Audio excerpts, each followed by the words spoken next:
melihatnya seperti apa sih kondisi sekarang kalau terkait dengan apa yang disampaikan di Giring kemarin? Ya, saya itu kan sebenarnya yang disampaikan oleh Bro Ketum Giring itu kan ada 2 poin yang saya catat di sini. Yang pertama persoalan bagaimana kemudian kebijakan atau hal-hal yang diharapkan oleh teman-teman PSI ini bisa dilaksanakan, khususnya kaitannya dengan persoalan bagaimana mengantisipasi dan juga penanganan banjir di Jakarta. Itu yang pertama. Yang kedua, ada statement tegas bahwa Pak Gub DKI, Pak Anies ini dianggap tidak capable atau tidak punya kapabilitas. Nah, saya ada di 2 poin itu. Tapi yang paling utama adalah persoalan kapabilitas sebenarnya. Saya menyampaikan kepada Bro Ketum Giring ini bahwa tidak boleh serta-merta menyampaikan seorang pejabat publik, apalagi ini di level Gubernur DKI. Ini Gubernur DKI loh, yang saya anggap ini Gubernur DKI ini gubernur yang paling spesial yang ada di Indonesia gitu kan. Kalau kemudian dikatakan Pak Gub DKI ini tidak capable, pertanyaan saya adalah siapa yang capable? Jangan lupa Pak Anies ini hasil dari produk politik, hasil dari produk demokrasi, dipilih lebih dari 50% masyarakat Jakarta. Di pundak beliau itu mayoritas masyarakat Jakarta memberikan dukungan, sehingga kontrak kerja politik beliau itu selama 5 tahun sampai 2022. Itu yang pertama. Nah, hari ini 2021 masih ada 1 tahun masa jabatan yang harus beliau selesaikan, masih ada kerja-kerja politik yang harus beliau laksanakan gitu. Nah, kalau kemudian dikatakan tidak capable, kemarin-kemarin kemana aja? Jadi ini tidak ada maksud bahwa saya berada di pihak Anies atau enggak lah. Kalau kemudian kita tidak suka dengan pemimpin pencitraan, kita sepakat persoalan itu. Kita tidak ada yang suka pemimpin pencitraan. Kemudian kita bahwa pemimpin itu seakan-akan tidak bekerja gitu ya. Kita sepakat, kita tidak mau pemimpin itu harus bekerja, kan begitu. Tapi yang menjadi persoalan sekarang ada bahasa kapabilitas. Gitu loh, tidak capable, tidak berkemampuan untuk menjadi gubernur, tidak berkemampuan untuk melaksanakan penyelenggaraan pemerintahan di Jakarta. Nah, terus yang capable siapa? Yang mampu itu siapa? Kita pengen tahu dong.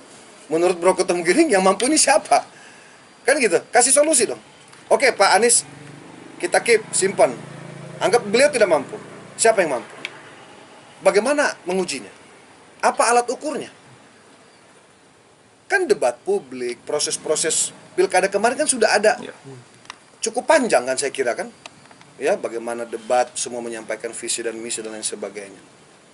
Jadi saya kira Pak Anies ya sudah memenuhi proses itu, dan faktanya beliau sudah mendapat amanat dari masyarakat untuk melaksanakan tugas itu.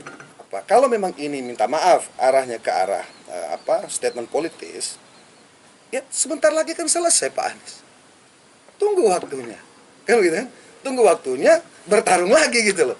Kalau kemudian ke depan katakanlah PSI, teman-teman PSI punya kader, punya calon yang memang dianggap capable tadi, dianggap mumpuni untuk maju sebagai gubernur DKI, khususnya mengatasi banjir, ya dorong.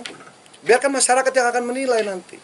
Apakah kader yang didorong oleh PSI atau partai-partai lain ini sesuai dengan apa yang kita harapkan apa tidak gitu. Menang apa tidak gitu. Nah, kedua, persoalan kritik. Sebenarnya ini tidak dalam tupoksi saya, tapi saya izin berpendapat saja bahwa pemerintah itu bekerja by system. Ada perangkat kerja, ada regulasi, ada pos anggaran gitu. Ada sumber daya manusia dan lain sebagainya. Kalau kemudian dikatakan, saya kalau nggak salah ada baca bahwa katanya ada anggaran normalisasi dihilangkan, ya kan, pengurukan ditiadakan, pembuatan waduk dan lain sebagainya sepertinya tidak ada. Pertanyaan sederhananya adalah, kok bisa tidak ada anggarannya? Menu kegiatan pelaksanaan penyelenggaraan pemerintah itu ada yang namanya APBD, gitu loh. Itu menu utama kita menyelenggarakan pemerintahan. Itu pedoman APBD yang diperdakan, diundang-undangkan loh, nggak main-main loh APBD itu. Itu seperti menu makanan kalau di restoran. Inilah yang harus dilaksanakan di 3 bulan pertama, di triwulan kedua ini, di triwulan ketiga ini, sampai masuk kepada anggaran perubahan ini.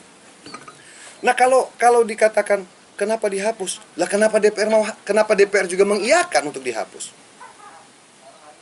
Ada penandatanganan nota kesepakatan berkaitan tentang batang tubuh APBD per tahun anggaran. Itu yang tanda tangan itu sebut saja misalnya gubernur sama ketua DPRD gitu.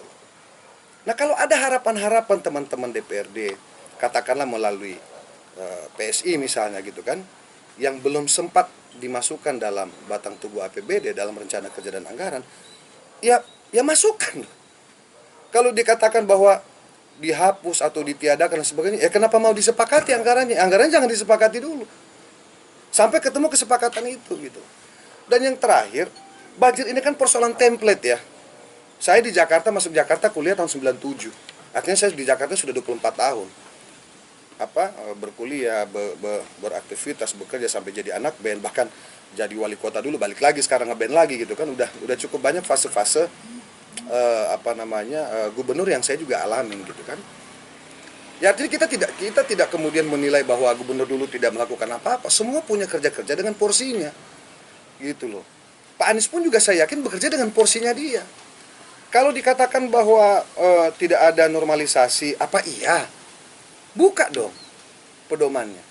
Karena pemerintah pun tidak boleh melaksanakan kegiatan kalau tidak ada anggarannya, Pak. Itu temuan juga itu. Kok bisa dilaksanakan tidak ada anggarannya? Kenapa? Gimana caranya? Kecuali yang kecuali bersifat khusus. Katakanlah ada bencana alam. Misalnya hari ini tiba-tiba ada wabah. Gitu loh. Itu pun tetap ada aturannya. Tidak sembarangan. Gitu loh. Kita melakukan perubahan pola-pola anggaran yang sudah ditetapkan melalui peraturan daerah. Seperti itu.